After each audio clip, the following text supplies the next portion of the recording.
উনি কথায় কথায় তারেক রহমানকে সবার সামনে তুমি তুমি করে বলতেন। তারেক রহমান সাহেবের সঙ্গে খলিলুর রহমান সাহেবের যে একটা দীর্ঘদিনের সম্পর্ক আছে, খলিলুর রহমান সাহেব যে ওয়ান অফ দ্য বিএনপির যাকে বলা হয় পাওয়ার পলিটিক্সের মাস্টার মাইন্ড, এটা মানে সুব্রত দা গোপন রাখতে চাচ্ছে।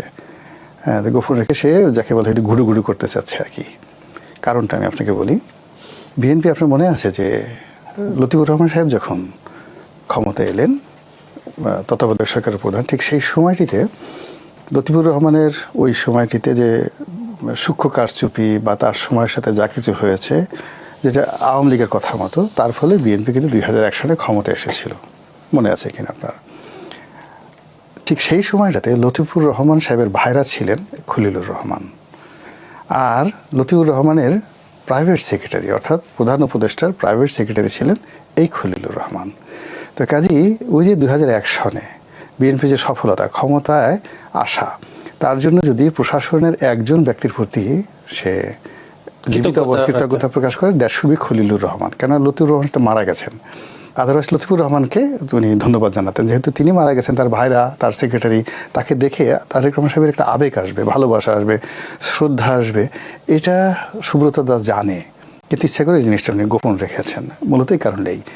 তো সেদিক থেকে বিএনপি একটা কৃতজ্ঞ দল। তাকে যারা উপকার করেছে, এমনকি অনেক আগে 75-76 সনে যারা উপকার করেছে, তাদেরকেও কিন্তু দেখেন তারেক রহমান সাহেব এইবার যে মন্ত্রিপরিষদ গঠন করেছেন, সবাইকে তিনি খুশি করেছেন। এমন কোনো মানুষ নাই, টকশোতে যারা কথা বলেছেন, ডাক্তার জাহেদকে নিয়েছে, তাকে উপদেষ্টা পদে, হ্যাঁ প্রতিমন্ত্রী, তারপরে ওনার ওই লন্ডনে ওনার সাথে যারা দীর্ঘদিন কষ্ট করেছেন, সেই মাহাদি থেকে শুরু করে যারা আছেন তাদেরকে প্রোভাইড করেছেন। এখানে নুরু, ববি হাজাজ থেকে শুরু করে সবাইকে তিনি মানে আশ্রয় দিয়েছেন। এত উদার মানে প্রধানমন্ত্রী, এত অ্যাকোমোডেটেড প্রধানমন্ত্রী। আমরা তো শেখ হাসিনা আসলে একটা কৃপণ ছিলেন, ভীষণ রকম কৃপণ ছিলেন। তিনি প্রথমে একটা ছোট মানে একটা ক্যাবিনেট করেছিলেন, করে আবার সব মানুষকে একটা টেনশনের মধ্যে রাখছিলেন যে মন্ত্রী বানাবো, দৌড় দাও দৌড় দাও। তারেক রহমান সাহেব এই ব্যাড গেমটা খেলেননি।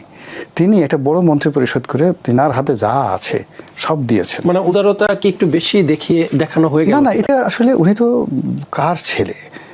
শহীদ প্রেসিডেন্ট জিয়াউর রহমান সাহেবের ছেলে, বেগম খালেদা জিয়ার ছেলে। তো ওনার যে উদারতা, ওনার যে সিংহ হৃদয়, মানুষকে দেওয়ার যে ক্ষমতা, এটা তো শেখ হাসিনা, খালেদা জিয়া বা জিয়াউর রহমান সাহেব এমনকি বঙ্গবন্ধুর মতো হবে না। মানে যাকে আগে রাজপুত্র বলা হতো 2001 সনে, আর সেই রাজপুত্র থেকে এখন নাও হি বিকাম দ্য কিং। এখন আপনি যে লোক জন্ম নিয়েছে রাজপুত্র রূপে, সোনার চামচ মুখে, আপনি তার কাছ থেকে ফকিরি আচরণ আশা করতে পারেন বলেন? আপনি আমাদের দেশে দেখবেন যে অনেক পিতামাতা করে কি, ছেলে মেয়েদের সঙ্গে 10টা চকলেট আনে, এনে পকেটে একটা বের করে দেয়, ছেলেদেরকে বলো বের করো, দৌড় দাও, গান গাও, কবিতা বলো, তারপর একটা একটা করে দেয়।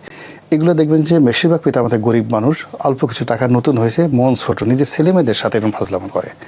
আর যারা ধরেন ভালো বাবা মা, তারা করে কি 1 বস্তা টাকা, 1 বস্তা চকলেট এনেই ছেলে মেয়ের সামনে বস্তাটা খুলে দেয়। ছেলে মেয়ে এইটা নেয়, ওইটা নেয়, এটা কামড় দেয়, ওইটা ফেলে দেয়, এটা ফেলে দেয়। বাবা মা বলে যে দেখো রাজার মতো একটা ভাবসা। এখন এই তারেক রহমান সাহেবের যেটা আসছে, যে তার হাতে দেওয়ার মতো যা ছিল সব তিনি দিয়ে দিয়েছেন, কাউকে তিনি হতাশ করেননি। কিছু লোক আছে, দলের যারা লোকজন আছে, সিনিয়র যারা লোকজন আছে, এদেরকে উনি দেননি, ইচ্ছা করে দিয়েছেন, ইচ্ছা করে দেননি। এখানে কোনো এটা মূল ব্যাপার হলে এই লোকগুলোকে তার পছন্দ হয়নি। ওই লোকগুলো বিভিন্ন সময় মানে তারেক রহমান সাহেব তো রাজপুত্র হিসেবে, ভবিষ্যৎ রাজা হিসেবে, ভবিষ্যৎ প্রধানমন্ত্রী হিসেবে তার যে প্রাপ্য রেসপেক্টটা ছিল, সেই উনি বিদেশে যাওয়ার পর থেকে দলের অনেক লোক তাকে নিয়ে টিটকারি করেছে আকার ইঙ্গিতে। তো এই খবরগুলো তার কাছে গেছে, ফলে সেই লোকগুলোকে তিনি মন্ত্রিত্ব দিতে পারেন না, হতে পারে না। এর চেয়ে এটা হয় না। আমি একটা লোকের মন্ত্রী দিলাম, সে আমার পাশে বসে রইল, তারা দেখলে আমার মেজাজ গরম হয়ে যায়, আমার কোনো কিছু লিখতে ইচ্ছা করে না, বলতে ইচ্ছা করে না। তো এরকম বিএনপির অনেক লোক আছেন আমাদের দৃষ্টিতে একেবারে সিনিয়র টপ পর্যায়ের যারা বিএনপির টপ পর্যায়ের সবাই দেখেছি, তাদেরকেও কিন্তু মন্ত্রিসভায় জায়গা, হ্যাঁ, এরা সবাই এই তরুণ নেতৃত্ব তারেক রহমান সাহেবের প্রতি যে ডিউ রেসপেক্ট, এটা দেখাননি। এই যেমন আগে একটা শামসুর মোবিন চৌধুরী, এখন শামসুর মোবিন চৌধুরী উনি কথায় কথায় তারেক রহমানকে সবার সামনে তুমি তুমি করে বলতেন। আরে ফাজলামুর তার সীমা, সব জীবিত আছে না মারা গেছে? আই ডোন্ট নো, আচ্ছা। জীবিত আছে।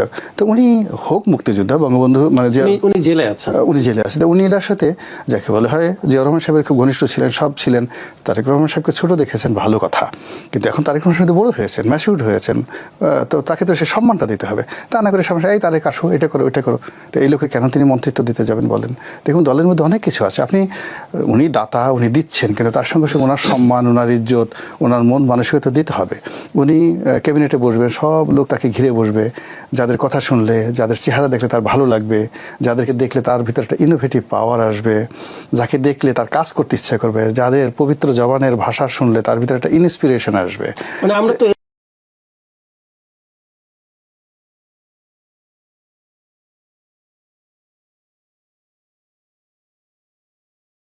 এরকম দেখেছি যে শেখ হাসিনা সরকারের সংসদ, মানে তার আশেপাশে এমন লোকজন ছিলেন যারা তোষামত করতেন, গান গিয়ে শোনাতেন, মানে এমন এমন একটি হ্যাঁ, না এটা এই কারণে তো তিনি 15 বছর থাকতে পেরেছেন। এখন উনি যদি গান গাওয়া শুনছেন এটা, কিন্তু ওনার জায়গাতে যদি আপনি তুফাইল সাহেবকে রাখতেন, তুফাইল সাহেব তার সমালোচনা করতো, সুরঞ্জিত বাবুকে রাখতেন, সমালোচনা করতো, উনি বিশ্বাস করেন 15 বছর ক্ষমতায় থাকতে পারতেন না, 15 বছর থাকতে পারতেন, শেখ হাসিনা আয়ু কমে যাইতো। এখন রাজারা দেখেন, এই যে বড় বড় রাজারা, এই যে আপনারা তো মোল্লা দৌফেয়াজার নাম শুনছেন না? আমি মোল্লা দৌফেয়াজা ছিল সভাকবি, খুব রসিক মানুষ ছিলেন, সম্রাট আকবরের রাজদরবারের নবরত্নের একজন। আরেকজন ছিলেন হলো ফৈজি টোডরমল দোপেয়াজা, আর আরেকজন হিন্দু ছিল, এক ভদ্রলোক ছিলেন, আমার নামটা মনে আসতেছে না, খুবই নাম, খুব কৌতুক করতেন। এখন সবচেয়ে যে বড় ভাঁড়, তাকে বলা হয়তো গ্রেটেস্ট ভাঁড়, গোপাল ভাঁড়ের চাইতে 1 কোটি গোপাল ভাঁড়ের চাইতে বিখ্যাত, সে আমার নামটা মনে আসতেছে না ভদ্রলোক। তো ফতেপুর সিকরি, আমি আসবো আচ্ছা এক মিনিট, সেই ফতেপুর সিকরির আকবরের পাশের রুমে মানে তাকে জায়গা করে দেওয়া হয়েছিল, আমি ওখানে গিয়ে দেখে আসছি। তো কাজী রাজা যিনি হবেন তার শান্তি হলো বড় কথা, রাজার নীতি হলো রাজনীতি। এখানে তারেক রহমান সাহেবের ইচ্ছা, তার ভালো লাগা, তার ভালোবাসার উপরই আমাদের দেশের ভাগ্য নির্ভর করে। তার হাতে এখন গাড়ির স্টিয়ারিং, আপনি পিছন থেকে একটা বাজে কথা বলেন, একেবারে গাড়ি সহ খাদের মধ্যে ঢুকিয়ে দেবে, একদম সব মিলিয়ে মরা লাগবে। আর যদি আপনি তাকে ভালো কথা বলেন, তাহলে দেখা যাচ্ছে গাড়িটা এমন জোরে চালাবে, বাংলাদেশে একেবারে সিঙ্গাপুরে নিয়ে যাবে। তো আপনি কী চান? সিঙ্গাপুরে যেতে চান? তো এই জন্য তার যে মন্ত্রী পরিষদ যা কিছু আছে তিনি তার মতো করে সাজিয়েছেন। আমরা শুধু বলবো কথা বলা যাবে না, না বলবো, আমরা বলবো মারহাবা মারহাবা, শাহালা আহলান ওয়া শাহালান। হ্যাঁ, আপনি যা কিছু করেছেন চমৎকার করেছেন, আল্লাহ আপনার প্রতি রহমত বরকত দান করুক, সামনে মাহে রমজান আসছে, আমি আপনার জন্য অতিরিক্ত 2টো মানে নফল রোজা রাখবো, ইত্যাদি ইত্যাদি কথাবার্তা। এগুলো শুনলে উনি কাজে শান্তি পাবেন।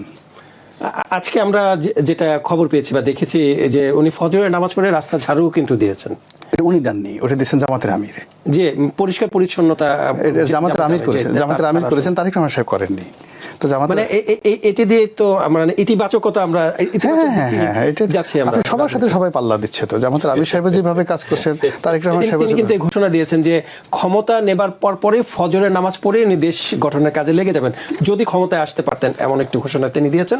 যদিও ক্ষমতায় আসেনি, কিন্তু তিনি তার কথা রেখেছেন। সে তো ওই এলাকা করছে, এবং তিনি যদি প্রধানমন্ত্রী হতেন, হয়তো প্রধানমন্ত্রীর কার্যালয়ের সামনে রমনা পার্ক, তারপর শেষে সংসদ ভবন, এই এলাকাতে হাজার হাজার জামাতের কর্মী, মহিলা কর্মী তারা একসাথে ঝাড়ু দিতে যেতেন, হয়তো সুব্রত দাকেও ডাকতেন, আমিও যাইতাম। এটা একটা অন্যরকমের ওয়ার্ক, সবাইকে তাহলে ফজরের সময় জেগে থাকতে হতো, ফজরের সময় জেগে থাকতে, শরীরের জন্য ভালো তো।